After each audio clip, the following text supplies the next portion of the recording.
जय श्री हरि विष्णु, जय माता लक्ष्मी। साल 2026 में अधिक मास 17 मई 2026 रविवार से शुरू होकर 15 जून 2026 सोमवार तक रहेगा। इस वर्ष ज्येष्ठ माह में यह अधिक मास पड़ेगा, जिससे 2 ज्येष्ठ के महीने होंगे। इस पवित्र महीने में पूजा, दान और विष्णु भक्ति का विशेष महत्व होता है।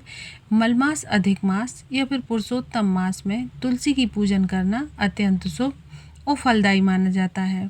यह महीना भगवान विष्णु को समर्पित है। चूँकि तुलसी भगवान विष्णु को अति प्रिय है, इसलिए इस समय तुलसी की पूजन करने से सुख, समृद्धि और धन भगवान विष्णु जी की कृपा प्राप्त होती है। तो जो भी भक्त इस महीने में व्रत करते हैं, दिन में फलाहार करते हैं, शाम के समय भोजन करते हैं, इस प्रकार से सात्विक आचरण के साथ पूर्ण रूप से ब्रह्मचर्य का पालन करते हुए पूरे अधिक मास व्रत को धारण करते हैं, तो यह अत्यंत ही श्रेष्ठ माना जाता है। लेकिन बहुत से भक्त ऐसे होते हैं जो कि व्रत नहीं कर पाते। तो अब आप देखिए, ऐसा नहीं है कि आप व्रत नहीं कर पाते तो कोई भी नियम का पालन ना करें और पूरा महीना ही इसी तरीके से व्यर्थ बिता दें। कुछ ऐसे नियम का पालन आप कर सकते हैं। इस पूरे महीने के दौरान आप कोई भी एक नियम पूरी श्रद्धा भक्ति के साथ नियम लेते हैं और अगर आप उसका पालन करते हैं तो इससे भगवान श्री हरि विष्णु की असीम कृपा आपको प्राप्त हो जाती है और इस अधिक मास पर लाभ प्राप्त होता है। तो देखिए, इतना पुण्यदायक, इतना पवित्र महीना है। इस महीने को ऐसे ही व्यर्थ नहीं गंवाना चाहिए। अपने हिसाब से आप चाहें तो कोई नियम का पालन कर सकते हैं। और आज की वीडियो में आप जानेंगे अधिक मास से संबंधित एक महत्वपूर्ण नियम, बहुत ही अचूक उपाय। और अधिक मास के इस पूरे महीने में तुलसी में अगर आप एक चीज़ अर्पित करते हैं और इस विशेष विधि से तुलसी जी का पूजन करते हैं, तो विश्वास कीजिए, हर प्रकार की कामना, सुख, समृद्धि, संतान और सौभाग्य से जुड़ी, विवाह, मनचाहा जीवन साथी, नौकरी या फिर व्यापार, कैसी भी कामना हो, हर प्रकार की कामना पूर्ण हो जाती है। तो जानकारी बहुत ही महत्वपूर्ण है। तो देखिए, ये बहुत ही छोटा सा उपाय और नियम है, मतलब अधिक मास का यह नियम है, इसे करना ही चाहिए। लेकिन अगर आप नहीं कर पाते हैं तो आप जानकारी प्राप्त होने के बाद ज़रूर से कीजिएगा। तो अब करना क्या है, यह उपाय जो है किस प्रकार से करना है। तो देखिए, मलमास के दौरान शिव पुराण की कथा इस महीने में सुनने मात्र से हर प्रकार की कामना पूर्ण हो जाती है और भोलेनाथ की कृपा भी प्राप्त होती है। इसलिए प्रतिदिन शिव पुराण की कथा पुरुषोत्तम मास के दौरान अवश्य सुनिए। तो चलिए जानते हैं उपाय के बारे में। तो देखिए, आप सभी जानते हैं यह महीना भगवान श्री हरि विष्णु को समर्पित होता है और भगवान श्री हरि विष्णु को अत्यंत ही प्रिय होता है। तुलसी माता की पूजन से भगवान श्री हरि विष्णु अत्यंत ही प्रसन्न होते हैं। मतलब कोई भी आपकी मनोकामना हो, शास्त्रों के अनुसार अगर तुलसी की पूजा की जाए और तुलसी से प्रार्थना की जाए और फिर भगवान श्री कृष्ण का ध्यान किया जाए, तो ऐसा कहा जाता है कि मनुष्य की दुर्लभ से दुर्लभ मनोकामनाएं भी पूर्ण हो जाती हैं। क्योंकि शास्त्रों में ऐसा भी कहा गया है कि तुलसी भगवान विष्णु को इतनी प्रिय है कि अगर वो कोई बात कह देती हैं तो भगवान विष्णु उसे नहीं टालते। तो ऐसे में अगर आप भगवान श्री कृष्ण से प्रार्थना करते हैं, पूजा करते हैं और उनकी आराधना करते हैं और नियम पूर्वक प्रतिदिन तुलसी माँ में जल अर्पित करते हैं और शाम के समय दीपदान करते हैं, तो विश्वास कीजिए, आपको भगवान श्री हरि विष्णु की कृपा स्वतः ही प्राप्त हो जाती है। तो देखिए, आप मलमास में आपको तुलसी की विशेष पूजा करनी होती है।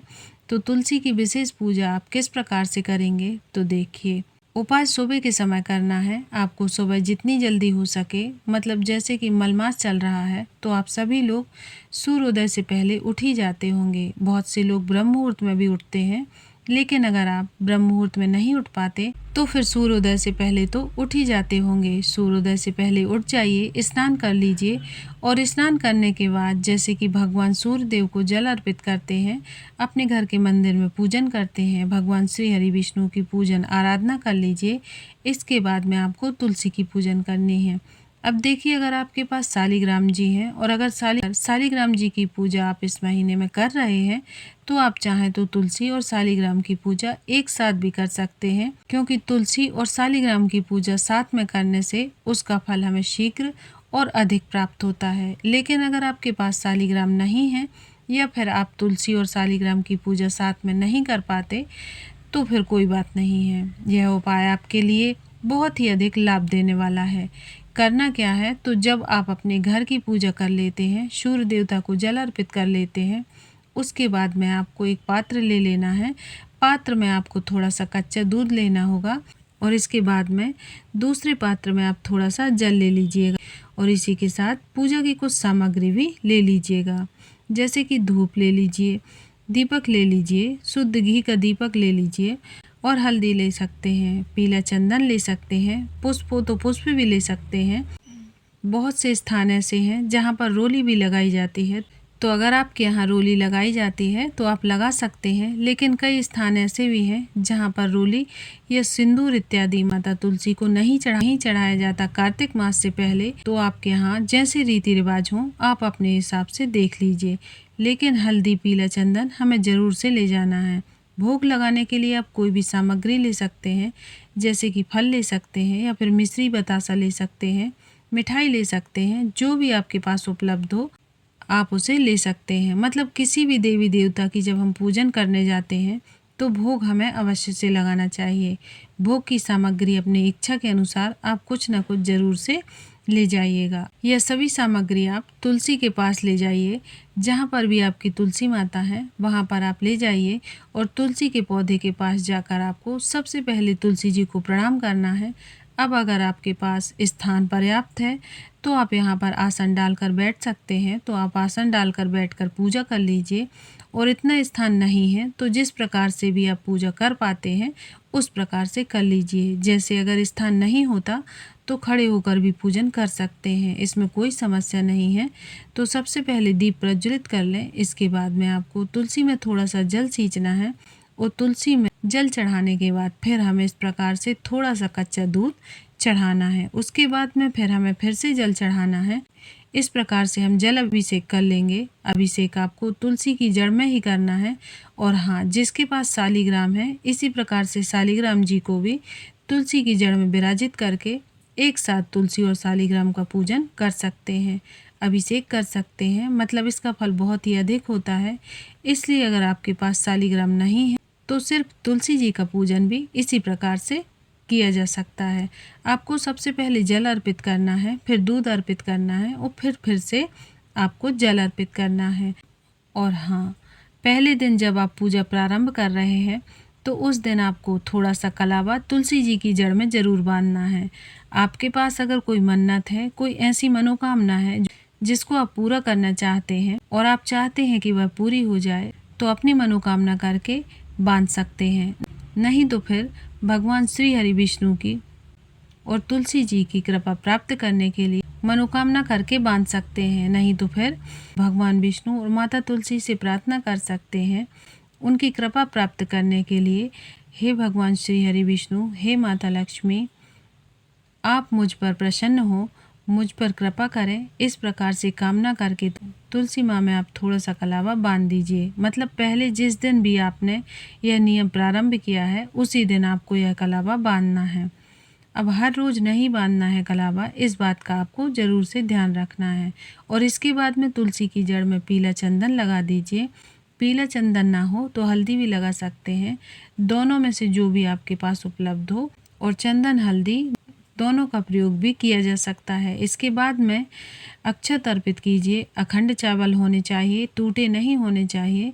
और जो भी आपके पास सामग्री है पूजा की, जैसे पुष्प आदि हैं, आपके पास जो भी है आप अर्पित कर सकते हैं। और फिर इसके बाद में आप भोग लगा दीजिए। अब जैसे कि आप मिश्री या बतासे का भोग लगाते हैं तो प्रयास कीजिए कि आप किसी भी पात्र में भोग लगाएं। ऐसा इसलिए है क्योंकि तुलसी की जड़ में अगर आप मिश्री रखकर बतासे रख देंगे तो थोड़ी ही देर में चींटियाँ लग जाएंगी और चींटियाँ मीठी वस्तु के साथ तुलसी की जड़ को भी खा जाती हैं, इसलिए फिर तुलसी जी सूख जाती हैं। और इस बात का ध्यान रखना चाहिए कि अगर आप कोई भी मीठी वस्तु अर्पित कर रहे हैं तो किसी भी पात्र में अर्पित कीजिए और बाद में पूजन करने के बाद इस प्रसाद को उठाकर परिवार के सभी सदस्य मिलकर ग्रहण कर सकते हैं। मतलब ये भोग है जो माँ का प्रसाद है, आप इसे परिवार के सदस्यों में वितरित करके स्वयं भी ग्रहण कर सकते हैं। तो मलमास के पूरे महीने में तुलसी की जड़ में थोड़ा सा कच्चा दूध अर्पित करना है, फिर विधि विधान से पूजन करना है। धूप दीप दोनों समय अर्पित किया जाएगा, सुबह और शाम दोनों समय।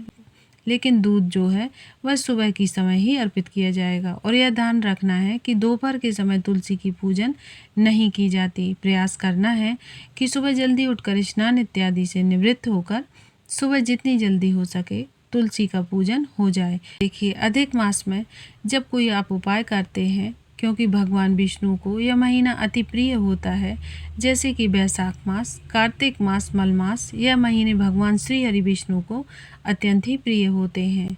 इसलिए इन महीनों में तुलसी की पूजन विशेष रूप से करनी चाहिए और सुबह जितनी जल्दी हो सके उतनी जल्दी हमें कर लेनी चाहिए। अब जैसे कि आपने तुलसी की पूजन कर ली है, अब आप इसी प्रकार से आपको यहाँ पर बैठकर थोड़े समय तक के लिए मंत्र जाप करना है। मंत्र जो है, महाप्रसाद जननी सर्व सौभाग्यवर्धिनी आदि व्याधि हर नियम नित्यम तुलसी स्वयं नमोस्तुते। महाप्रसाद जननी स्वयं सर्व सौभाग्यवर्धिनी आदि हर नित्यम तुलसी स्वयं नमोस्तुते। ये महामंत्र है। तुलसी जी की पूजा करते समय इस मंत्र का उच्चारण करने से मनुष्य की कोई भी कामना पूर्ण हो जाती है, इसमें कोई भी संदेह नहीं है। यह मंत्र आपको प्रतिदिन सुबह या शाम किसी भी समय 108 बार करना है। आप चाहें तो माला से कर सकते हैं, तुलसी जी की माला से। अच्छा, यह ध्यान रखिएगा कि तुलसी जी के मंत्र जब होते हैं किसी भी रुद्राक्ष की माला से नहीं किया जाता। तो आप यह तुलसी की माला से इस मंत्र का जप कर सकते हैं, या तो फिर कोई सामग्री हो जिसे आप गिन करके रख लीजिए 108 की संख्या में। जैसे कि आप चाहें तो मूंगफली के दाने गिन सकते हैं, गिन कर रख सकते हैं, चने गिन कर रख सकते हैं, मतलब कोई भी वस्तु आप गिन कर रख सकते हैं। तुलसी के पास बैठकर गिनकर रख लीजिए। इसके बाद तुलसी के पास बैठकर आपको इस मंत्र का जाप करना है और घर के मंदिर में आपको यह जाप नहीं करना है। और हाँ, इस मंत्र में पहले भगवान श्री हरि विष्णु का ध्यान कर लीजिए।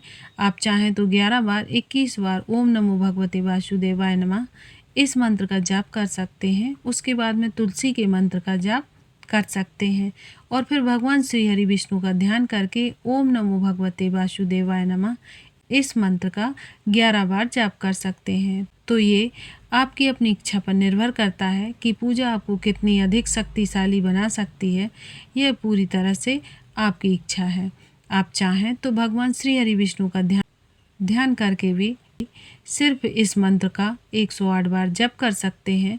तो पूरे अधिक मास में आपको ये उपाय जरूर करना है। तुलसी जी की पूजन करना है, तुलसी जी में धूप दीप अर्पित करना है, तुलसी जी में कच्चा दूध अर्पित करना है और तुलसी जी के पास बैठकर यह महामंत्र का जाप करना है। और पहले दिन से ही आप यह पूजा प्रारंभ करेंगे।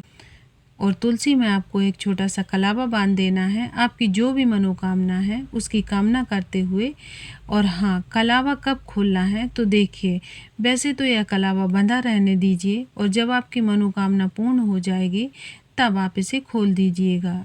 लेकिन अगर आप चाहें तो मलमास समाप्त होने के बाद, जैसे कि अगर आपने इस पूजा को प्रेम भाव से किया है, प्रेम भाव रूप में किया है, तो मलमास समाप्त होने के बाद आप इस मौली को खोलकर मिट्टी में दबा सकते हैं। तो अब सवाल यह आता है कि यह उपाय शुरू कब से करना है। तो देखिए, वैसे तो उपाय आपको पहले दिन से ही प्रारंभ कर देना चाहिए, लेकिन मान लीजिए अगर आप किसी कारणवश पहले दिन से शुरू नहीं कर पाए हैं, किसी भी कारणवश से, तो देखिए, मलमास का पूरा महीना ही भगवान श्री कृष्ण को समर्पित होता है और इस दिन भगवान विष्णु की विशेष कृपा प्राप्त करने के लिए किसी भी दिन से आप यह उपाय शुरू कर सकते हैं। और इस उपाय को कोई भी कर सकता है, पुरुष भी कर सकते हैं, लड़कियां भी कर सकती हैं और महिलाएं भी कर सकती हैं। लेकिन पीरियड्स में आप इस उपाय को नहीं कर सकते। पीरियड्स के दिनों को छोड़कर बाकी शुद्ध दिनों में आप इस उपाय को कर सकते हैं। तो यह थी मलमास और तुलसी पूजा से जुड़ी संपूर्ण जानकारी। आशा करती हूँ कि आपको वीडियो अच्छी लगी होगी। वीडियो अच्छी लगी हो तो लाइक शेयर करना ना भूलें और ऐसे ही तीज त्योहार और व्रत पूजा विधि और शुभ मुहूर्त से जुड़ी जानकारी प्राप्त करने के लिए हमारे चैनल प्रियंका धर्म ज्ञान को सब्सक्राइब जरूर करें और वीडियो को लाइक कर दें और कमेंट सेक्शन में जाकर जय श्री हरि विष्णु, जय माता लक्ष्मी अवश्य लिखें। मिलते हैं अगले वीडियो में। धन्यवाद।